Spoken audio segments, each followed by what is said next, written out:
Happy Frugal February. That is going to be the theme of today's video. I'm going to do some meal planning. I'm going to go through my pantries, clean out my fridge, and then at the end, once I've assessed everything, I'm gonna go through couponing and finalize a budget for myself for the month. So I haven't gone grocery shopping yet. I know by the time you get this, it's February 2nd. So if you want to do Frugal February with me and you haven't gone grocery shopping yet, then we can do this together. In my last video, you may have noticed I talk about food waste and how much food is wasted in America.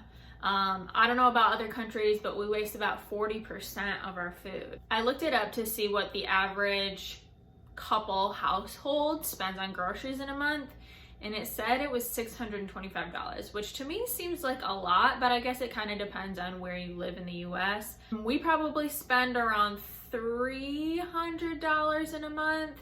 I've listened to other YouTubers kind of rationalize what your budget should be for a monthly grocery bill. And one that I kind of like to stick to is if you're a single person, I'm not really sure, probably $150 or $200, just because spices and that kind of stuff can get more expensive for a single person if you're not sharing it. For a couple, you start with $300. For 3 people, $300, and then for every additional person, so if you have a household of 4, your budget should be $400, and so on. So that's what I kind of stuck to the last time around, or had in my mind the last time around. My last Frugal February budget was $200, but I just felt like that was pretty easy, honestly. It wasn't super challenging. I couldn't get everything that I wanted, but I didn't really challenge myself or struggle really too much.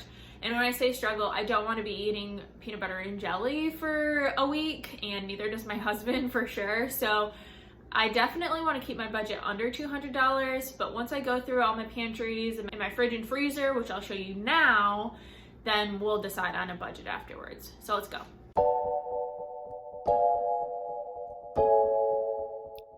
So I would like to say that I do this at the last day of the month every month, but I really do need to start doing that. I don't quite do it, but it feels so good to have everything cleaned out and cleaned up so that it just looks aesthetically pleasing, but also so you know exactly what you have. So every time I do this, I pull out a couple different shelves worth of food, and then I clean the trays or what have you that they were in, and then I put them back in based on, category or however you really want to do it. So on the top, I keep my beverages. On the second level, I kind of keep sauces, hummus, any accoutrement type thing that isn't necessarily going in my door. And then the other two are kind of a crapshoot. For some reason, the door trays always become the most messy, so when I cleaned those out, it was a really good feeling. And also to be able to organize things by condiment or dressings and marinades and that kind of stuff was really helpful. As long as my husband and I can keep track of it and make sure that it stays like that, it should be really helpful in not wasting anything.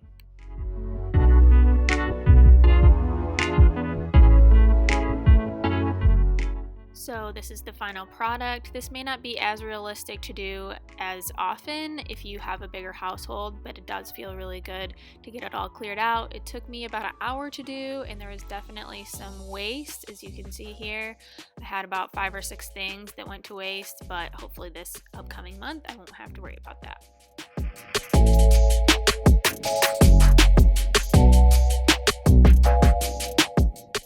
So I'm going to go ahead and do that same process with the freezer. As you can see, I went and put some gloves on so I wouldn't have to stop due to frostbite. And I am just sorting out based on different categories that I like to use for my freezer. So my top row is the sweets, so anything fruit or ice cream, whipped cream, cookies, whatever, that goes in the top row.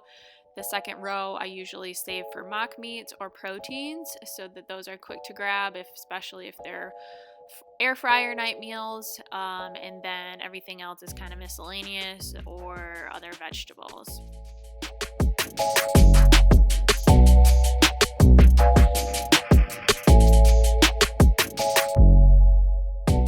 Okay, so we got all the fruits, the sweetie type stuff here, all mock meats, proteins, and a little bit of egg roll wraps. And here's here's the main vegetables. So these are all my tomatoes from the garden that I'll use in soups this winter.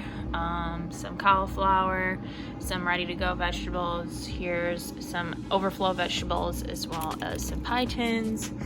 And then this is ready to go and chopped peppers and onions, different kinds of peppers back there, and then just miscellaneous. And now that I'm done clearing out the fridge and the freezer, my process is to get my dry erase board out, write down everything that I have in the fridge and freezer. For the most part, I ran out of room a little bit here, but the main things that you want to get rid of, definitely write those down.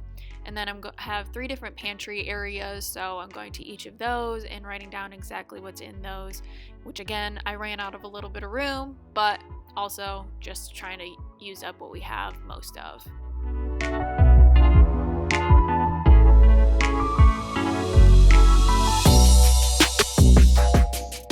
And now that I have my entire food supply written down, I can figure out what meals I can make from what's already on the list. So of these meals, there's maybe 1 or 2 ingredients that I don't have, but most of all, I have the ingredients for. The 1 or 2 ingredients that I don't have, I'm taking my grocery list here and I'm writing them down so the next time I go to the store, I can pick them up.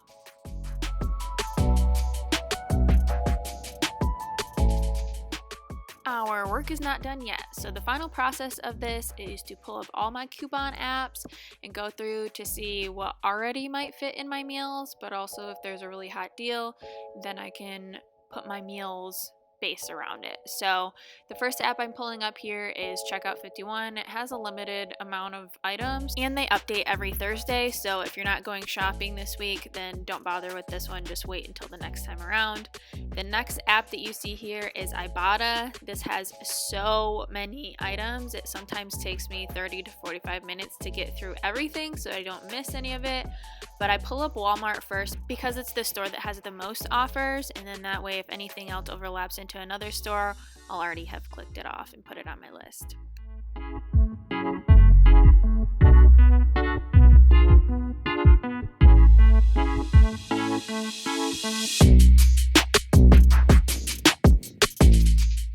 Then lastly, I go to my store specific coupons. So I'm going to Kroger as well as Meijer here.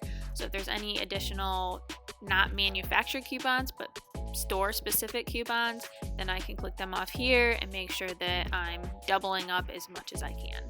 Fetch is a new app that I'm trying. I'm not really sure what I'm doing here, but the more benefits I can get or perks, the better. Okay, so now that you know my entire process, my whole point for doing this video and doing this challenge is to not only combat food waste and clear out what I have so that new items can come in and old items don't go to waste or expire before I can get to them, but also to show that you can eat a wholesome, plant-based, vegan diet for pretty cheap. I know there's a lot of controversy out there as to whether veganism is more expensive, less expensive, and it is really what you make of it. As you can see, I do have quite a foundation of food supply, so although my husband is a very hungry person, I think that I can probably keep this month under $150. Now, I hopefully don't regret saying that when it gets towards the end of the month, but it is a shorter month as well. So obviously we only have 28 days or 29, I don't know if it's a leap year or not, but it's a shorter month regardless, so it's a good month to do this and try it out. And it's fun to challenge yourself on this kind of stuff as well. So I want you to tell me what you think that my budget should be, but I also want you to share with me what you, if you're gonna do this Frugal February challenge, what you think you could keep your budget under. I'm gonna try to keep mine under 150. I'm gonna do a handful of different videos throughout this month about making staples from scratch, making cheaper meals, so that hopefully that will help you, but also help me get through the month and under $150. So thanks so much for watching this video. Please give me a thumbs up if you like this content and subscribe if you haven't already, and I'll see you in the next video. Bye guys.